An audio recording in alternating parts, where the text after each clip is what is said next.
The Atari VCS has been in my possession for 1 year, and it wasn't a retail launch. It was the fulfillment of my Indiegogo order that I placed in 2018, so when I showcased it on my channel last year, I was assured by Atari that by the official release in March of 2021, we would see what the Atari VCS was fully capable of.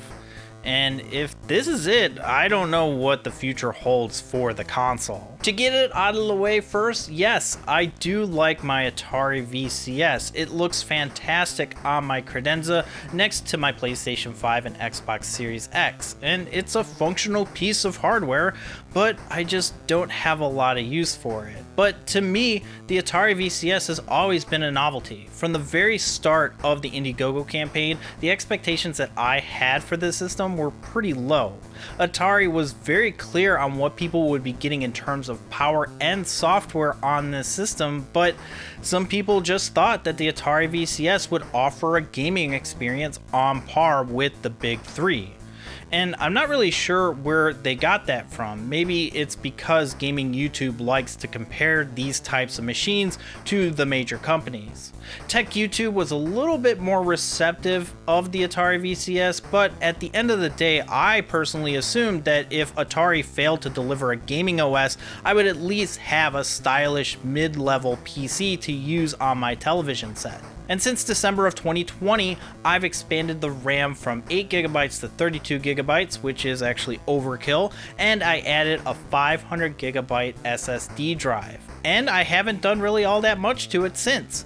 I lost interest when Atari updated the BIOS to remove the original password and then didn't tell anybody what the new password was, leaving a lot of people who had tinkered with the system pretty upset. I had worried about turning it on because of that automatic update feature, but luckily the new password has been revealed and it hasn't changed since, so I have updated the system and checked out what is new to the Atari VCS. The controller support 1 year later is still a mixed bag, but now you can turn on the console wirelessly with an Atari Classic joystick, which is nice, but third-party wireless controllers like the Xbox One will not work. But if you do have a wireless keyboard, you can turn on the console that way. Speaking of the Xbox One controller, it does take a while for it to reconnect to the Atari VCS when you first turn on the system. It was so slow that I thought that you had to repair the controller every time you wanted to use the wireless controller on the Atari VCS. Navigating the system with the Xbox controller is fine, however, for some weird reason it doesn't always get picked up as the primary controller for the games that I want to play, like Missile Command. Even playing with the classic joystick resulted me in having issues, and I found out that the reason for this is because I had my wired Xbox 360 controller plugged in, which the game recognized as the primary controller and refused all other inputs. When I removed the Xbox 360 controller, I didn't have any issues playing with the Xbox One controller, but I did have issues still controlling the game with the classic joystick wirelessly, but when I plugged it in via USB, I had no issues controlling the game. But I do think that this is just Missile Command causing the issues, because the other games I have seem to take the input just fine, but an Atari published game should work seamlessly. The other issue that I ran into was exiting to the dashboard. While most games have an exit to dashboard menu option, some, like Missile Command, don't, and so if you're using the wireless Xbox One controller, you can't exit to the dashboard. On the classic controller and the wired Xbox 360 controller, if you long press the home button for 5 seconds, it'll prompt you to exit to the dashboard, but that's not the case when it comes to the Xbox One controller. And that's really frustrating that 1 year later you still need some sort of official controller if you want to take full advantage of all of the features of the system. Oh, and for whatever reason, there's a mouse pointer in all of the games, and some of the time it persists for as long as you play the game. Sir Lovelot and Unsung Warriors have the mouse pointer in the left, even though I don't have a mouse plugged in. It really breaks the illusion that this is a game console, and it's a really poor oversight that it hasn't been fixed 1 year later. The good news is that the UI doesn't seem to lag even at 4K, but I think it might be due to the fact that I have 32 gigs of RAM, which could be powering through any sluggishness that might be present with just 8 gigs. One issue that persists is that every so often it will tell me that I need to log in again with internet. And this error is incredibly confusing because I logged in with an internet connection when I booted up the Atari VCS and I was able to access the main page. And when I visit the App Store, the error would come up again, and when I clicked log in, the system would freeze. Apparently, this error can be resolved by logging into the guest account and then logging out and then logging into your main account. And there's really no reason why this error should exist and needs to be worded better to allow the user to resolve it without delay. I had to ask on Discord on how to resolve it. Games load promptly as well, but there aren't really a lot of games available. Last December of 2020, there were 13 games, and now there are 43, not including the game streaming services or bundles like the Atari Vault. The last game added to the store, at least the original game, was Darkside Detective, and that was released in August of 2021, and that game has been on Steam since April. I included the 10 7800 games to the store, which I think is pretty cool. These are $3 a piece, and they also need to run through the provided 7800 emulator. There's also the addition of DOSBox, allowing PC emulation as well. While these things are easily available elsewhere, it's nice that they bundled it together for someone who might not know that these even exist. I know it's pretty easy for an enthusiast to roll their eyes at all of these features that Atari is adding, but not everybody is a power user, and a lot of companies aren't going to add these emulation things to the system by default. I do like the additions of several recharged titles like Centipede, Asteroids, and Black Widow. Of course, these are available on other platforms like the Nintendo Switch, PlayStation 5, and the Xbox Series. Also new to the system is shortcuts for Stadia and xCloud, which is really nice. For its lack of big games, services like Stadia or xCloud can do a lot to fill in the gaps if you were a person like me and bought this before the system had a chance to mature. And like other services, you can access them on any other platform. My TV actually has the Stadia app built in. On the app side, they did add more web shortcuts to popular apps like the Google Suite, which is Gmail, Google Docs, Google Sheets, and Google Drive. However, again, these are just web shortcuts that can be still accessed through the browser with no issue. You just have to type in the address to where you want to go. But it is pretty nice that you can access it with just a click of a button. One thing to note is that Atari did add a friends list, which is a modern feature, something that I don't particularly use because I'm a gaming hermit and I enjoy single player experiences, but it's there and it's not as convoluted as Nintendo's. There's no friend code. You just type in a username and select add friend, and that person will get the notification and choose to accept if they want to. And then you can tell who's online and who's not. And that's pretty much it. If you were expecting to be blown away at the progress of the Atari VCS in the first year, then I don't really know what you were expecting.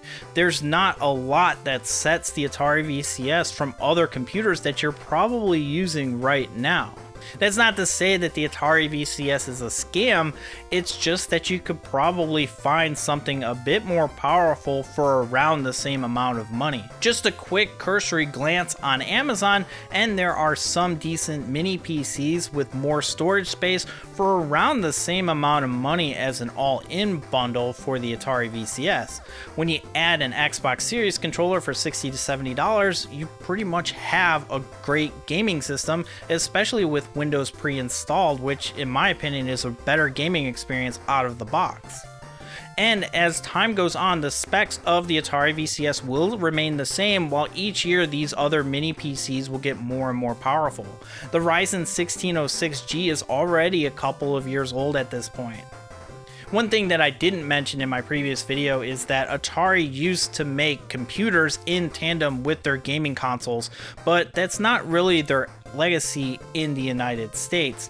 The Atari VCS kind of combines the two, except you don't have a built-in keyboard or the ugly beige design of the Atari 400/800 series, which is why I think that it gets so much flack for being overpriced. If you were looking at this exclusively as a game console like the Atari 2600 was back in the day, then yes, the Xbox Series S or Nintendo Switch or PlayStation 5 Digital Edition offer a much more robust experience for the same or less money, and they include controllers.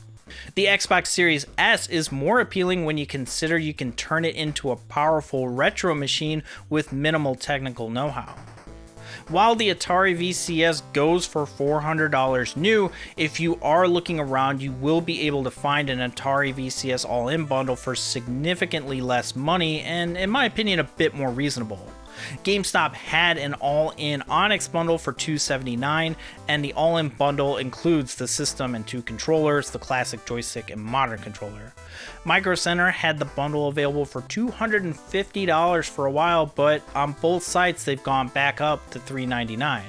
If you don't mind a used bundle, finding one on eBay for under $300 with the controller and the joystick isn't uncommon. Still, if you are using the system for games and only games, $250 to $400 is a tall ask given the limitations. The Atari VCS experience is pretty lacking, and if you want a modern AAA experience with high graphics, you're going to need to sign up for a streaming service, which adds to the cost of the VCS. Putting a different OS is an option, and a lot of people, myself included, have made it a Windows machine, which allows for Steam and the full access to that library on there. And while the Atari VCS isn't too graphically powerful, it can play most of the games at 1080p with medium settings. You can also put base Atari on this, but it does require you to bypass the secure boot, which requires the BIOS password, which is long and convoluted. So much in fact that a lot of people on the Reddit forum have incorrectly claimed that the password varies from the Indiegogo and the retail units. Had the Atari VCS released on time in 2019, it might have been a pretty good deal, but now with Microsoft racing to the bottom with the Xbox Series S for $250 and being capable of playing next-gen games, albeit in 1440p max, it's still an impressive console that can also be used for a retro gaming setup with minimal fuzz.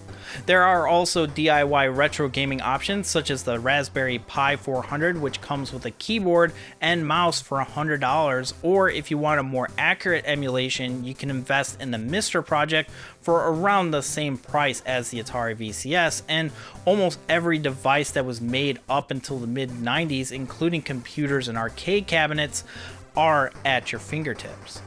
The Atari VCS has puzzled a lot of people when it was released, and it still doesn't seem to have an established identity in the gaming space, and computer enthusiasts probably have something much more capable, and there really isn't something exciting about the VCS to entice them to dabble in it other than it just looks good. It seems weird that they would attempt to build an ecosystem from the ground up, with all the growing pains being monitored on the internet, when you could just focus on reviving classic IPs and then putting them in front of the most eyeballs as possible. The Atari brand needs to be trusted again. The focus on crypto, hotels, speaker hats, watches, and a stylish but underpowered PC hasn't been really a good first impression, but now it does seem that they have found their footing to hopefully restore the brand's legacy. Right now, the future of the Atari VCS seems to be up in the air. The updates for the system have been slowing down. I'm in the Founders Discord, and the last gaming update was in August of this year, and the other announcements have been for merchandise drops or announcements of sales that come up for the system. There doesn't seem to be much activity on their Medium blog post either. Last update was in August, so we're getting close to 5 months without a significant update from those areas, and the Atari VCS Twitter has only really been promoting deals. But that doesn't mean that the Atari VCS is dead just yet.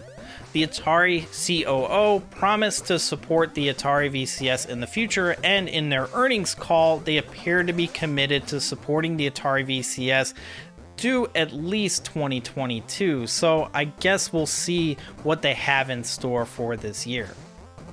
Let me know what you thought of this video, and if you liked it, give it a like and share it with those who might find it interesting.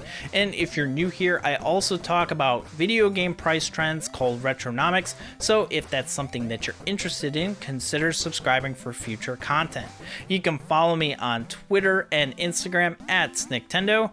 Thanks so much for watching. I'm Super Nicktendo, and I'll see you next time.